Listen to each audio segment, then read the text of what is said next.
Giggles again. We just start recording and like right away she starts laughing. Anyway, we'll talk about that. Hi, I'm David Cinelli. Ariana and I. We're realtors with Royal LePage Signature, and today is Fast Talk Friday. she forgot. I was gonna say the topic, but all right. And today, yes, Fast Talk Fridays. This is kind of like Ariana's segment with me, in which we talk about things that are happening in the market, questions that you get as well. Yeah. So this Fast Talk Friday, what's our topic? what happens if a property doesn't sell? So it is something that's been coming up in the last month. Mm-hmm. So a little bit of a shift we've had in the market lately. We noticed in February, in January, we had a crazy market. There was only about 6,000 listings. So by the time we put the sign on the lawn, we had a lineup of people ready to buy because there just was no inventory. Fast forward to now, we have about 13 to 14,000 listings, more choice for buyers. Therefore, the trend is changing. So we have offers, in the past where you'd have an offer date, have a whole bunch of people with the wheelbarrow money come say and just fight over it. Things are changing now. There's more choices. Sometimes we're getting offers, we have an offer date, nobody gets an offer. So when you do that, an offer date, you usually list it low below market value to generate a buzz. All right. So now we're in a situation for sellers over here like, okay, we listed it at 300,000 below asking, we didn't get any offers. What do we do?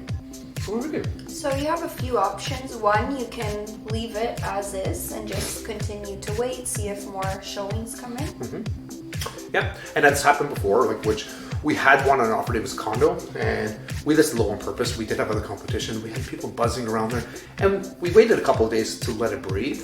We had some agents call me, and we ended up getting a couple offers after the offer date, and it ended up selling more than asking, like it should have. Yeah. So it does happen. And the other one, so if you don't want to do that route because you listed really low, you can relist closer to or at the price that you actually want for the property. Yeah, and there's two different ways of doing this. You can leave the current listing as is and do like a price change. So what a price change does, it notifies the other sellers. It's like, okay, we had listed it at X, but now this is what we really wanted. Another option you could do is cancel a listing and just relist it. Now, these are both good options depending on what you want to do, because what happens is that when you cancel or do a price change, the people that we've set up are sellers or our buyers, it notifies them automatically that a new property's coming up or there's been a change in the price. So that's why it's always a good option doing that. And then at the end of the day, you just got to work and figure out what the market's going to be like and maybe price accordingly.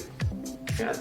The other thing you always have to do is talk to your sellers too about what's happening in the market and just educate. Our job is to educate the sellers and find out what's happening in the market. And with the shift that we've had lately, it's something we haven't seen in a little while. So there's a lot of education, a lot of talking, a lot of strategizing with them as well, making sure it's about communication. And you've done a good job keeping communicating with your clients as well. I love that. And we try to make sure they're abreast. So if they have any questions, we answer right away. Cool. Thanks. Again, I talk too much during this, though. It happens. All right, guys, if you have any questions for either Ariana or myself, feel free to DM us anytime. Have a great day.